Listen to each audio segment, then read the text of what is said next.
très belle année 2020, parce que c'est important, une très belle et une très heureuse année 2020. Alors je précise, donc, je vous présente donc, tous mes meilleurs vœux pour cette année. Je les présente à tous les Beauvaisiens et à toutes les Beauvaisiennes qui ne sont pas avec nous ce soir également. Tout simplement parce que cette nouvelle année elle est un peu particulière et on est très heureux de pouvoir aujourd'hui la débuter en ta présence, chère Audrey. Merci d'avoir fait le déplacement, c'est très important pour nous, c'est vraiment un grand honneur.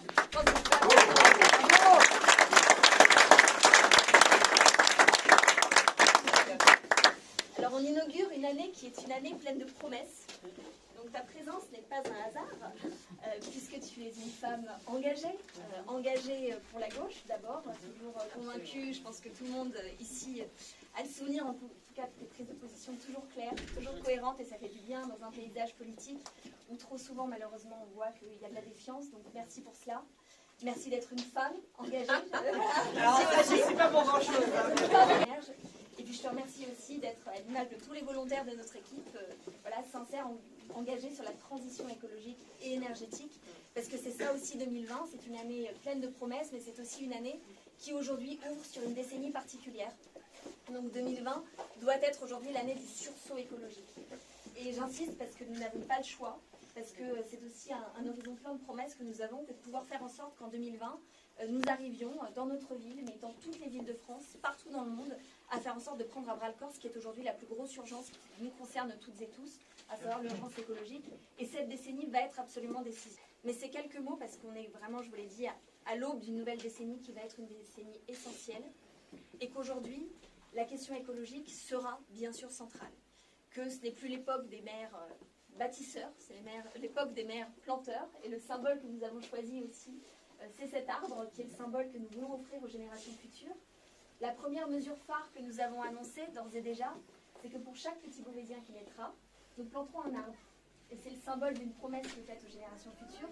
Tout un engagement en termes de biodiversité qui sera fait, parce que nous pensons en effet qu'aujourd'hui, nous avons besoin de ces îlots de fraîcheur, nous avons besoin de construire le futur et aussi de ces symboles. Je pense que c'est essentiel pour les générations de savoir qu'avant de naître, il y a aussi un acte d'éco-citoyenneté à avoir, et que cet acte, c'est aussi d'avoir un arbre en son nom qui permet de limiter le carbone, qui fait vivre la biodiversité et qui en plus est une belle promesse d'avenir.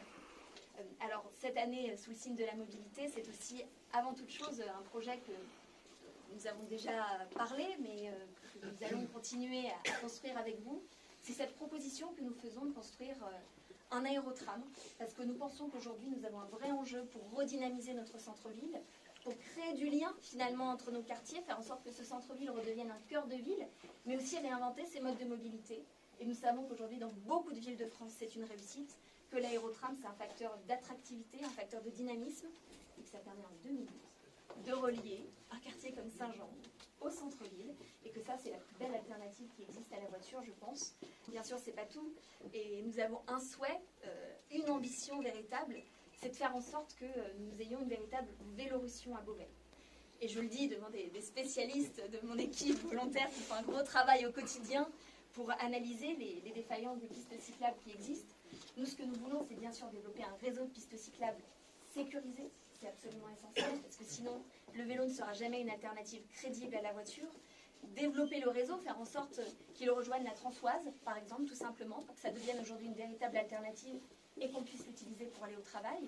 On développe également, et je pense que c'est essentiel, des études qui permettent aujourd'hui d'analyser les endroits où nous avons des besoins pour aller travailler, pour accompagner les enfants à l'école, parce que oui, c'est aussi des gros enjeux au quotidien, pour aller dans les espaces de loisirs, faire en sorte que partout, nous puissions aussi déposer notre vélo, le laisser en sécurité. Et donc c'est pour ça que nous prenons un engagement devant vous, c'est aussi celui de faire en sorte que tous les enfants dans notre ville puissent avoir une draisienne, parce que c'est une manière d'apprendre à utiliser le vélo et de faire en sorte que quelques années plus tard, eh bien, ce soit un réflexe. Et je pense que nous devons faire en sorte que l'écologie devienne un réflexe. Nous n'avons pas attendu le premier jour du 4e mandat pour décider que l'écologie était un enjeu. On est écologistes depuis un peu plus longtemps. Voilà, nous sommes des militants écologistes, nous le revendiquons. Nous savons que l'écologie, ça va se faire avec la solidarité, que ça doit permettre un accès à toutes et tous. Et donc nous disons, pour nous l'écologie, ce sera le premier jour du premier mandat. Donc on va vraiment faire le pari de la réinvention de l'avenir pour un cadre de vie bienveillant. C'est absolument essentiel. Et ce cadre de vie bienveillant et agréable, c'est celui de la mobilité réinventée, c'est celui des arbres plantés qui nous protègent au quotidien, c'est celui de la biodiversité, c'est celui du dynamisme, c'est celui de la solidarité. Parce que oui, il n'y a pas de transition écologique sans solidarité, sans des actions fortes en la matière. Et donc notre union aujourd'hui, nous la mettons au service de promesses futures, des promesses que nous tiendrons dès le premier jour, nous nous y engageons. Et donc nous voulions inaugurer cette soirée et cette année sur le signe de la transition écologique.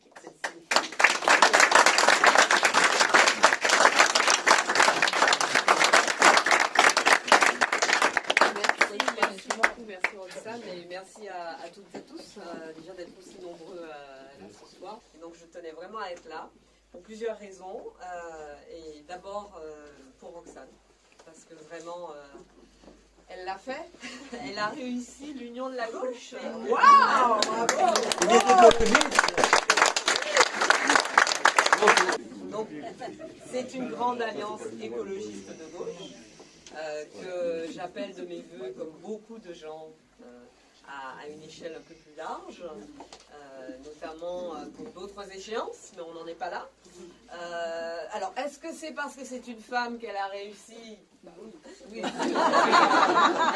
Voilà. C'est pas moi qui l'ai dit, hein. Mais bon, en tout cas, quoi qu'il en soit, c'est vraiment, moi je trouve ça vraiment génial que les insoumis, les écologistes, le Parti socialiste, Génération, les radicaux aient réussi comme ça. Et les communistes,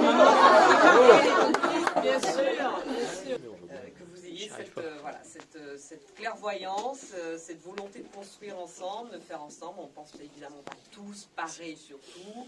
On n'a pas tous la même histoire, les mêmes réflexes ou les mêmes objectifs parfois, mais il y a quelque chose qui est de l'ordre du substrat commun qui est, à mon sens, cet ancrage à gauche, écologiste à gauche, et puis il y a effectivement la nécessité impérieuse de relever le défi climatique, et de le relever justement, c'est pour ça que j'insiste sur le mot gauche, qui n'est pas un gros mot.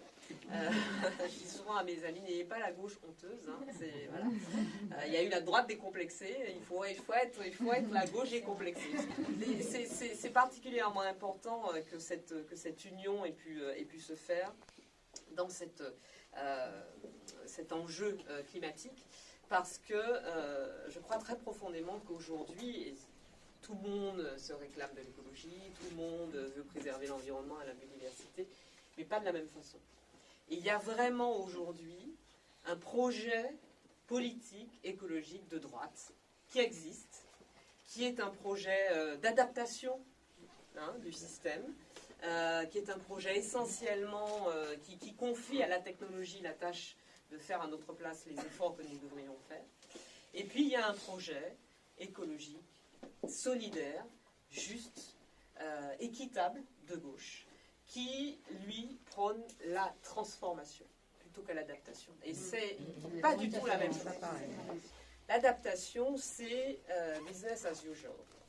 C'est toujours une petite partie de la population qui s'en sort, toujours la même, qui s'en sort bien, qui a les moyens d'être résiliente, qui a les moyens de se protéger des effets du réchauffement climatique, qui est à l'origine de l'essentiel de la combustion, qui produit ce réchauffement, et l'effondrement de la biodiversité, et qui va s'en sortir de toute façon à la fin, at the end of the day, comme disent les Américains. Et puis il y a l'idée que, et donc ce sont souvent des gens qui vous disent, mais bon, à la fin des fins, quand ce sera devenu insupportable, y compris pour nous, parce que c'est déjà insupportable pour beaucoup de gens, quand ce sera devenu insupportable, y compris pour nous, on ira sur Mars. Et nous, notre objectif à gauche, c'est de faire en sorte que plutôt que d'essayer d'aller sur Mars, on commence à apprendre à vivre sur Terre et à préserver ce bien commun, non seulement de l'humanité, mais au-delà de l'humanité, du vivant, qui est notre planète Terre et son écosystème, qui est à notre service depuis des millions et des millions et des millions d'années. Donc l'idée de l'écologie et de l'offre politique écologique de gauche, c'est de faire en sorte qu'on soit le plus nombreux possible, ce sera probablement pas 100%, mais en tout cas le plus nombreux possible, à vivre dans les meilleures conditions possibles sur cette planète Terre, qui de toute façon nous survivra. Elle était déjà là avant, et elle subit nos outrages, elle s'adapte. s'adapte en produisant les phénomènes extrêmes que l'on voit. Et elle va continuer de s'adapter. Et si on continue nos conneries, ben nous, on va disparaître et la planète, elle va rester. L'idée, c'est qu'on est dans un film, en quelque sorte, qui commence plutôt très mal, dont le milieu est assez difficile, mais l'idée, c'est que ça se termine à peu près bien à la fin. Ça commence plutôt très mal. Moi, je ne vais pas vous faire le coup de l'écologie souriante, l'écologie, c'est sympa, c'est des fleurs et tout. Non, c'est pas vrai. Parce que la réalité du constat, vous l'avez tous les jours dans les médias, vous l'avez tous les jours dans votre vie quotidienne. La réalité, elle est déjà tragique. Elle est déjà catastrophique. Et nous, je vais revenir sur la situation de la France ou de l'Europe en général, mais nous, on est encore dans un pays très résilient, qui a les moyens, grosso modo, de se protéger des effets du réchauffement climatique, même si on le subit déjà. Réchauffement climatique et effondrement de la biodiversité. Mais pour des centaines de millions d'individus sur Terre, c'est déjà aujourd'hui l'enfer. Dans notre pays, la France, qui est globalement un pays riche et développé, comment on sait qu'on est dans un pays riche? Par exemple, quand je vois Notre-Dame brûler, je suis comme tous les Parisiens et comme tous les Français attristés, blessés, vraiment choqués. Mais immédiatement, je me dis, on va la reconstruire. Parce qu'on a le génie, on a les moyens, on a le temps, etc. On va la reconstruire. On est dans un pays riche, en fait. Il y a plein de problèmes, mais on est quand même dans un pays riche. Mais dans ce pays riche, dans lequel il y a 11 millions de personnes en situation de grande précarité, dont 9 millions en situation de très très grande pauvreté, dans ce pays riche où 11 millions de personnes sont en situation de précarité énergétique, où 15 millions de personnes sont à 50 € près de tomber justement dans la précarité. C'est 50 € qui manquent à la fin du mois et qui basculent dans la précarité. C'est pas grand-chose, hein. Et pour eux, c'est énormément, évidemment. Dans ce pays où un agriculteur se suicide tous les 2 jours, il y a peut-être un problème dans le système agricole tel qu'il existe aujourd'hui. Où nous avons, selon les études, 58, 60, 70 000 personnes qui meurent prématurément chaque année du fait de la pollution de l'air. La pollution de l'air, ce n'est pas que le réchauffement climatique, mais les deux sont liés.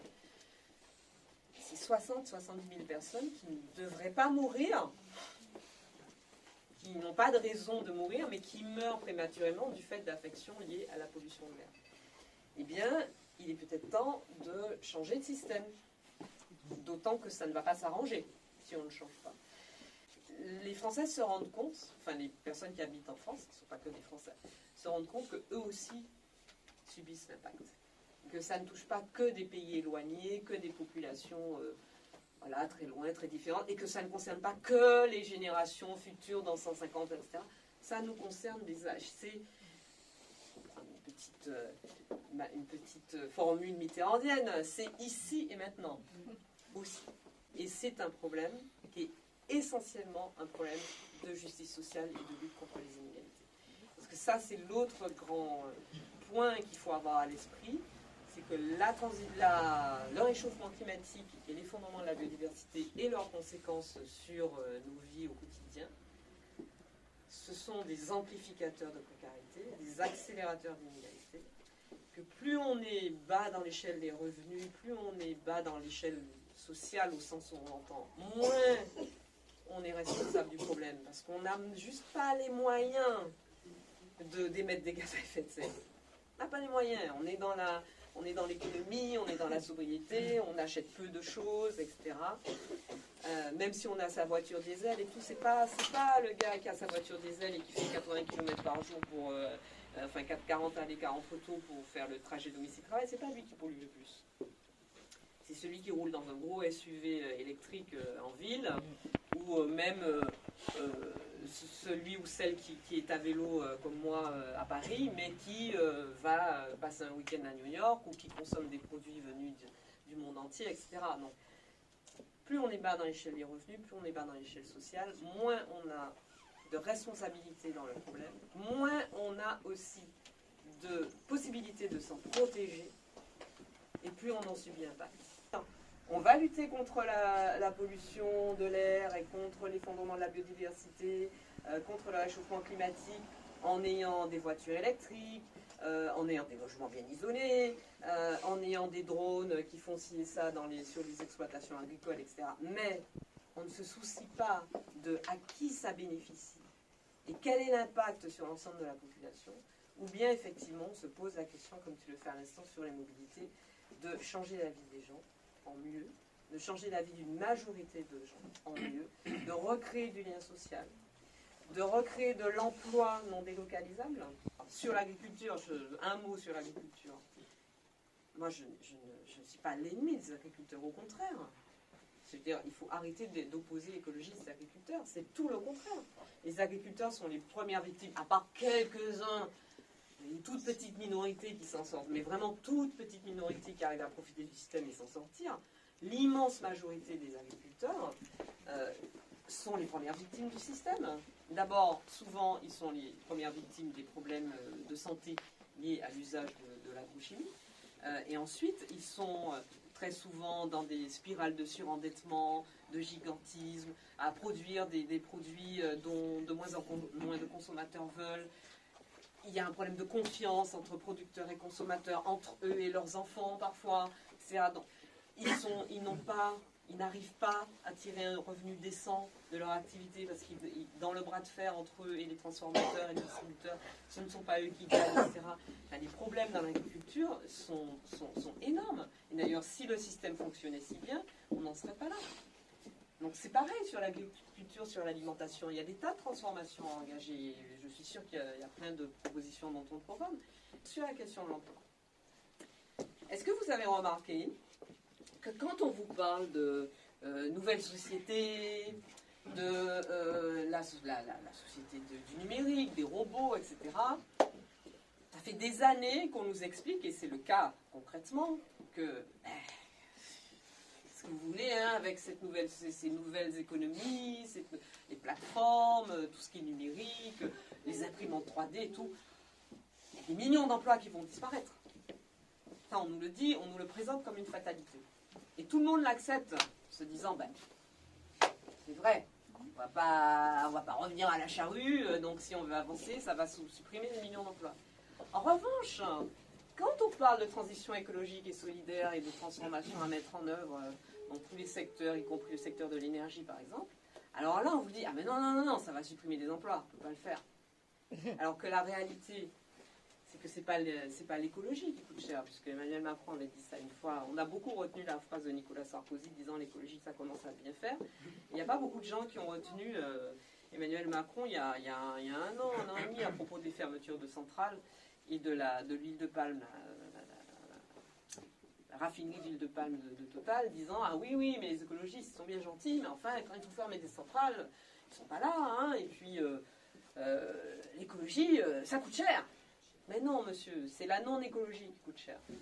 C'est de ne pas préparer, parce qu'on sait que le diagnostic, on le connaît. On sait ce qui est en train de se passer, ce qui va se passer. Et c'est de ne pas le préparer qui coûte cher. Et qui coûte cher toujours au même. Et qui coûte cher notamment en termes d'emplois, qui vont disparaître et pour lesquels on ne prépare pas la transition. Et alors qu'il y a tellement d'autres emplois à créer, et tellement de formations à lancer, et tellement de nouvelles perspectives qui s'offrent. Et puis, réfléchir à plus de lien social, à plus de partage, encore une fois, à plus d'équité. C'est ça le projet. C'est le projet d'Anne Hidalgo à Paris, c'est j'en suis sûre, ton projet ici, Roxane. C'est ça la gauche. Et c'est ça l'alternative écologique de gauche. Je suis désolée, je suis obligée de préciser de gauche, parce que ce n'est plus aussi évident aujourd'hui qu'on soit forcément de gauche quand on est écologiste, puisqu'on n'arrête pas de nous expliquer que de toute façon, ce n'est ni de droite ni de gauche, et que l'essentiel c'est d'être de bonne volonté. Ouais, j'en termine justement sur l'Australie, vraiment très rapidement. Ce qui se passe en Australie, ce qui s'est passé en Amazonie il y a quelques mois, c'est un focus, et on en parle beaucoup dans les médias, c'est impressionnant, il y a des flammes et tout, on se dit mais ça fait 15 ans que l'Australie brûle, hein, ça c'est pas d'aujourd'hui.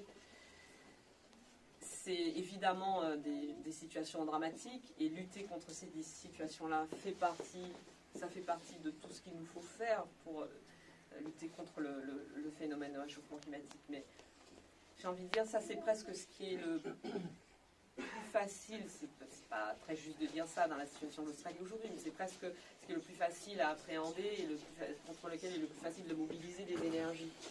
Mais au-delà de ces moments extrêmes et très visibles, il y a tout ce qui ne se voit pas et qui est présent toute l'année et qui fait beaucoup plus de dégâts à beaucoup plus long terme et beaucoup plus de morts. Il y a les perturbateurs endocriniens dans les céréales que vous donnez, que j'ai donné à mes enfants pendant des années, dans les produits ménagers ou les produits cosmétiques de votre salle de bain. Il y a la pollution de l'air dont je parlais quand vous sortez de chez vous. Il y a la précarité énergétique quand vous êtes encore chez vous. Il y a toute la pression, parce que ça fait partie aussi du phénomène et du système de combustion permanente, toute la pression psychologique que vous pouvez avoir au travail. Tout ça fait partie de ce système toxique qui épuise notre environnement, qui épuise le vivant, au détriment du vivant, à notre détriment. Et c'est massif, c'est profond. L'extinction, la 6e extinction de masse, c'est quelque chose qui se voit beaucoup moins, mais qui est évidemment extrêmement grave. Et c'est contre ça qu'on se mobilise. C'est contre tout ce qui se voit moins, mais qui est installé et qui réclame pas seulement de l'adaptation, mais une transformation. Il y a un anthropologue sénégalais qui s'appelle Abdourahmane Seck, qui est un de mes amis avec lesquels je travaille sur certains sujets. Il a cette formule que je trouve assez bonne. Il dit, mais les gens qui prônent encore le capitalisme sont des suicidaires, en fait. S'ils n'ont pas encore compris que le capitalisme tel qu'il existe aujourd'hui, le capitalisme mondialisé, c'est ce qui nous mène à notre perte, et c'est de toute façon totalement incompatible avec l'objectif de transition écologique et solidaire, ben, c'est des gens qui sont suicidaires. Je suis sûre que vous aimez la vie. Donc, soyons vivants, heureux et justement intégrés avec le reste du vivant sur Terre plutôt que sur Mars. Bravo. Bravo.